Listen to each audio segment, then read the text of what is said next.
Ndalimi i 12 serbëve në Prizren dhe 4 në Gjakov, ku 10 prej tyre janë intervistuar në cilësinë e dëshmitarëve nga 16 shteta serb, u arrestuan të shtunën dhe të dielën, ku 4 prej tyre rezultuan të jenë oficer aktiv të sigurisë së Serbisë.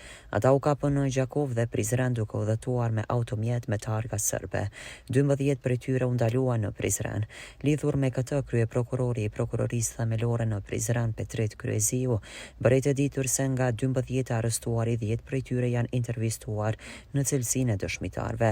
Ajo që mund t'ju konfirmoj është se ne i kemi ndaluar 2 persona, ndërsa 10 të tjerë nuk kanë qenë të dyshuar, janë intervistuar në cilësinë e dëshmitarëve, ka thënë Kryeziu. Edhe nga policia e Kosovës të dielën bëhet e ditur se janë liruar 10 persona. Zëdhënësi i policisë për rajonin e Prizrenit Veseli Kashi, lidhur me këtë për televizionin Besa, ka pohuar se rasti është zbuluar pas veprimeve operative hetimore të ndërmarra nga sektori i hetimeve në Prizren.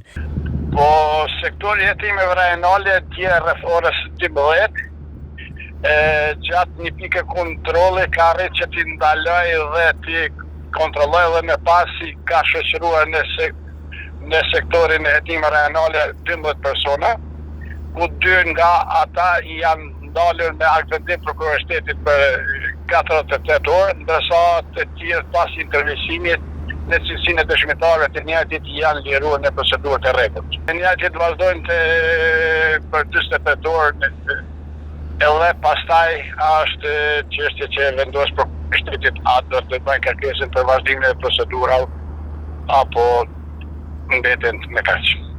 Ai sqaroi se paraprakisht këto vetura ishin parë të parkuara në kompleksin e objektit fetar në shishin Shadërvan. Pas intervistimit, 10 persona janë liruar, ndërsa 2 të tjerë janë ndaluar pasi u prezantuan si pjesëtar të MUP-t serb, por nuk kishin asnjë dokumentacion që dëshmonte një gjë të tillë, ka thënë ai. Kurse për 48 orë mbetet organeve të prokurorisë të vendosin për vazhdimin apo lirimin e tyre.